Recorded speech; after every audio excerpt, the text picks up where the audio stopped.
Oke, pertanyaan berikutnya, gimana caranya agar pelanggan selalu ingat dengan brand kuliner saya? Oke, saya punya 3 cara supaya teman-teman foodpreneur bisa membuat brand teman-teman selalu diingat.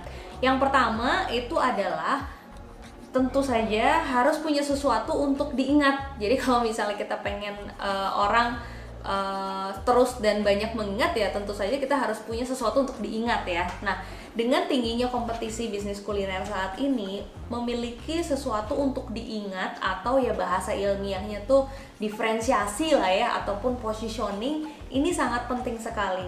Karena ini akan mempermudah konsumen ataupun masyarakat mengingat kita. Contoh-contohnya sebetulnya untuk memiliki sesuatu yang bisa diingat itu misalnya kita memiliki hal yang unik tentang brand kita misalnya, karena sesuatu yang bisa diingat ini bisa menjadi konten untuk orang-orang pada akhirnya menyebarkan atau ngomongin tentang brand kita, karena apa yang mereka mau omongin satu sama lain itu sebetulnya harus kita yang ciptakan, karena itu adalah nilai jual dari brand kita. Contohnya lain adalah untuk punya sesuatu untuk diingat, misalnya kita punya icon yang lucu misalnya ya. Jadi misalnya kita jualnya martabak, tapi karena penjual martabak tuh udah banyak, mungkin kita pakai icon bapak kumis terus perutnya gendut misalnya. Jadi orang tuh akan mudah mengingat, oh itu martabak yang logonya tuh ada orang gendutnya misalnya. Nah, itu contoh dari sesuatu untuk diingat. Kemudian contohnya lagi, gimana caranya kita punya brand yang memiliki sesuatu untuk diingat, misalnya kita pakai endorser yang unik gitu ya, misalnya atau misalnya kita pakai endorser yang unik, oh itu misalnya adalah es mambo yang di endorse sama influencer XX misalnya, si influencer ini lagi ngetren banget. Jadi kita memang harus menciptakan dan merancang sesuatu yang akan diingat oleh konsumen kita. Kemudian elemen yang kedua atau cara yang kedua supaya konsumen kita bisa selalu mengingat brand kita adalah kita harus menggunakan identitas yang sama dan diulang terus-menerus. Kenapa? Karena umum sekali orang akan sangat mudah mengingat jika dia melihat hal yang sama terus-menerus. Jadi kita bisa banyak belajar lah ya, baik itu dari brand atau bisnis kuliner, baik dari luar negeri ataupun di Indonesia juga udah banyak yang berhasil. Mereka kalau misalnya ada dan muncul itu selalu mengulang identitas yang sama, baik itu dalam bentuk kata-kata atau misalnya dalam bentuk desain tempat atau misalnya dalam warna-warna yang mereka gunakan, itu selalu konsisten dan diulang-ulang terus. Jadi kalau misalnya kita lihat hal itu dan sebelumnya kita udah pernah lihat lagi, itu tentu kita akan sangat mudah untuk mengingatnya.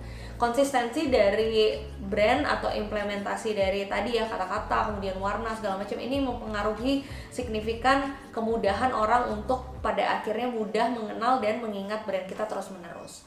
Dan yang ketiga, cara terakhir untuk gimana caranya supaya pelanggan selalu ingat dengan brand kita adalah tidak ada cara lain selain sering nongol ya.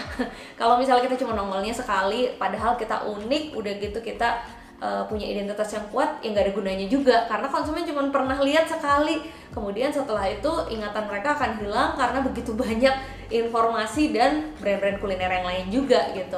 Sering nongol ini ya bahasa ilmiahnya adalah kita punya satu promotion plan yang komprehensif lah ya. Jadi setiap bulan memang kita rancang dan kita rencanakan di mana aja sih kita harus nongol, media apa aja sih yang kita pakai. Media baik yang organik ya, misalnya kita posting di sosial media milik brand kita sendiri, kemudian kita posting-posting di akun pribadi kita sendiri misalnya, atau misalnya kita ngomongin ke teman-teman atau circle kita supaya mereka bantu untuk mempublikasikan brand kita misalnya. Atau cara yang organik lainnya untuk sering nongol itu adalah menjalin network misalnya dengan teman-teman media, dengan teman-teman influencer, supaya karena mereka ini adalah orang-orang atau pihak-pihak yang memang mencari konten, sehingga kalau misalnya kita punya brand yang talkable, mereka akan dengan senang hati meliput kita, sehingga kita bisa nongol di banyak media dan itu bisa kita lakukan juga dengan gratis. Dan tentu saja promotion plan atau media yang juga bisa kita gunakan supaya brand kita sering eksis, tentu saja yang berbayar. Jadi contohnya adalah kita pasang iklan di Instagram, kemudian kita pasang iklan di Facebook, kemudian kita hire influencer untuk mempromosikan brand kita. Jadi berbagai perpaduan dari media-media yang kita pakai inilah yang pada akhirnya membuat brand kita terus eksis. Jadi jangan sampai bulan ini tuh nongol tapi kemudian karena kita ngerasa oh kayaknya brand kita udah terkenal gitu ya, kemudian bulan kedua, bulan ketiga kita nggak ngapa-ngapain. Hal itu sangat tidak mungkin bisa kita lakukan sekarang. Yang tadi saya bilang, karena kompetisi bisnis kuliner udah begitu banyak. Misalnya teman-teman foodpreneur punya otak-otak mozzarella pertama di Indonesia, kemudian menjadi booming di bulan pertama dan nggak ngapa-ngapain nih di bulan kedua, kemudian di bulan kedua, bulan ketiga udah muncul banyak kompetitor yang lain dan akhirnya brand kita akan terlupakan. Jadi salah satu kunci bahwa brand kita bisa diingat terus-menerus adalah untuk memastikan dari setiap waktu ke waktu yang lain brand recall kita terus terjaga. Orang-orang terus lihat brand kita terus eksis dari manapun media dan 360 derajat. Jadi kalau misalnya konsumen kita sebisa mungkin nih ya, dari bangun tidur sampai dia pergi ke kantor, dia lihat di tik.com, dia lihat Instagram, dia lihat Facebook, dia ketemu terus sama brand kita. Jadi itulah cara supaya brand kita terus eksis dan mereka terus ingat. Jadi 3 hal itu semoga bisa diimplementasi oleh teman-teman untuk memastikan supaya pelanggan kita terus ingat brand kita.